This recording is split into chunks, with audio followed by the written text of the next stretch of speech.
Gas ഇല്ലാന്നുണ്ടെങ്കിൽ വിറകടുപ്പ് ഉണ്ടാക്കണം. ഇച്ചാവല പോയി വരിക്കാൻ എന്റെ പള്ളിന്റെ കുറച്ച് ഗ്യാസ് ആദ്യമായിട്ടാണ് കത്തിച്ചൂടി. അല്ലെങ്കിൽ പിന്നെ എത്ര പറയണം. കുഞ്ഞാപ്പോ ഈ കുണാതിരെ പോയി വായിക്കണ്ട വിറക് പോയി കൊടുത്താ ഞാൻ എന്നോട് 10,000 വട്ടം പറഞ്ഞാണ് കണ്ണി കണ്ട ആൾക്കാരെ സാധനം കൊടുത്ത് നാസാക്കരുത്. ഒരു മനുഷ്യൻ ഈ പരീക്ഷണം കയറി വരാൻ വെച്ചാന്ന് ഓനൊക്കെ കൂടി കൊണ്ട് നേരത്തെ വെച്ചിട്ട് ആ കൃഷിയുടെ മാറി ആക്കി വെച്ചിരുന്നത് എല്ലാം ഓരോരുത്തർക്ക് നേരാക്കി വെച്ച സാധനങ്ങളാണ്. എജാളവിടെ കേടുവരുന്നോളത്ത് മുഴുവൻ നന്നാക്കുന്ന ആള് ഒരു ഉറുപ്പ്യന്റെ ഉപകാരം കൊണ്ട് ഈ പരീക്കുണ്ടോ എല്ലാം.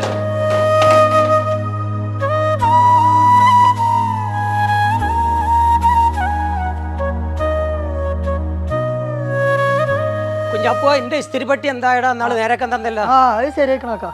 എത്ര എനിക്ക് ഇതിന് വേണ്ടടാ കുഞ്ഞാപ്പോ? അത് കുഴപ്പമില്ല നിങ്ങൾ പോയിക്കോളി. അതൊന്നും സാരമില്ല, അത് വെച്ചോ.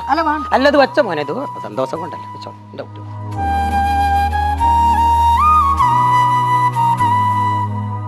പോയേ പുളിഞ്ചോടോ എന്തേ കുഞ്ഞാപ്പോടെ ഓനാക്കണ അവിടെ എന്തേ എന്റെ ടോർച്ച് നന്നാക്കാൻ കൊടുത്തിനു, നന്നാക്കി ആവല്ലേ ഇച്ച് പുടിയാടില്ല കേട്ടോ.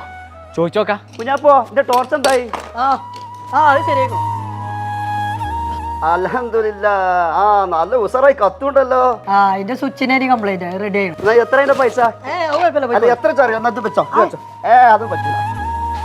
ഉസ്മാനെ ഒന്ന് നിന്നാ. അന്റെ ടോർച്ച് ശരിക്കും ശരിയായോ? പിന്നെ ശരിയാകാതെ ഓൻ പോയി പഠിച്ചതല്ലേ. ഓ എവിടെ പോയി പഠിച്ചു എന്നാ പറയണത്? 24 മണിക്കൂർ മൊബൈൽ നോക്കുകയാണ്, പിന്നെ ഇതിങ്ങനെ കുത്തി കഴിച്ചിട്ടും കാണാം. ഓൻ മൊബൈല് വെറുതെ നോക്കല്ലേ കോയേ, ഓൺലൈനിൽ പഠിച്ചണതേ. ഈ വിവരം നിന്റെ അടുത്ത് ഇല്ല ഉസ്മാനെ. അനക്കെവിടെ അത് അന്വേഷിച്ചാ നേരം? ഇജാൻ 24 മണിക്കൂർ ഇങ്ങനെ തല്ലല്ലേ. കുഞ്ഞാപ്പോ ഇപ്പച്ചൻ്റെ കുട്ടി മൊബൈലുമ കളിച്ചല്ലേ പഠിച്ചെങ്ങനെ? ഇപ്പച്ചൻ്റെ കുട്ടിക്ക് വിഷമായോ? ഇപ്പച്ച അങ്ങനെ പറഞ്ഞിട്ട് എന്റെ കുട്ടിക്ക് ഞാൻ എന്താ തീർപ്പതെന്ന് വെച്ചാല് അതെന്നെ പഠിച്ചാൽ മതി, ഒന്നും പറയില്ല പച്ചി. ഞാൻ ഒരു കാര്യം ചോദിച്ചട്ടെ, എങ്ങനെ ഇപ്പച്ചൻ്റെ കുട്ടി പെരീന്ന് പോകാത്തത് പഠിച്ചുണ്ടാക്കി? പ്രൊജക്ട് എക്സ് എന്ന് പറഞ്ഞൊരു ഓൺലൈൻ ക്ലാസ് എന്നാണ് ഞാൻ റോബോട്ടിക്കും ഇലക്ട്രോണിക്സ് ഒക്കെ പഠിച്ചപ്പച്ചേ. ഞാൻ ഈ പെരീന്ന് പോയി പഠിച്ച ഞങ്ങൾ അറിയും വിചാരിച്ചിട്ടാണ് ഞാൻ ഓൺലൈനിൽ പഠിച്ചപ്പച്ചേ.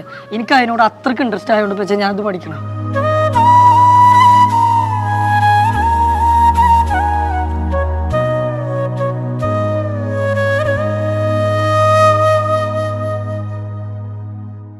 ഞങ്ങൾ നമ്മളിപ്പോൾ ഉള്ളത് പ്രൊജക്ട് എക്സ് എന്ന് പറഞ്ഞ ഇൻസ്റ്റിറ്റ്യൂട്ടിലാണ് കേട്ടോ. ഇതുപോലെ ടെക്നിക്കലി പഠിക്കാൻ താല്പര്യമുള്ള കുട്ടികൾക്ക് ഇലക്ട്രോണിക്സും റോബോട്ടിക്സും പഠിക്കാനുള്ള അവസരം കേട്ടോ ഇവരിവിടെ കൊടുക്കുന്നത്. അത് ഓഫ്ലൈൻ ആയിട്ടുണ്ട്, ഓൺലൈൻ ആയിട്ടുണ്ട്. അത് മാത്രമല്ല കേട്ടോ, കേരളത്തിൽ ഇവരെ 15ഓളം സെന്ററിൽ ഇതിന്റെ ഓഫ്ലൈൻ ക്ലാസ് നടക്കുന്നുണ്ട്. ഇത് 4ാം ക്ലാസ് മുതലുള്ള കുട്ടികൾക്ക് ഒരു എക്സ്ട്രാ സ്കില്ല് പഠിക്കാനുള്ള ഒരു സുവർണ്ണ അവസരമാണ് കേട്ടോ. അപ്പൊ അത് മിസ് ചെയ്യേണ്ട. ഈ വെക്കേഷനിൽ തന്നെ കുട്ടികളെ കൊണ്ടുപോയി ചേർത്തോളി. അപ്പൊ എന്തെങ്കിലും ഡൗട്ട് ഉണ്ടെന്നുണ്ടെങ്കിൽ നമ്പർ നമ്മൾ താഴെ കൊടുക്കുന്നുണ്ട്, അതിലൊന്ന് വിളിച്ചിട്ട് ചെന്നാൽ മതി.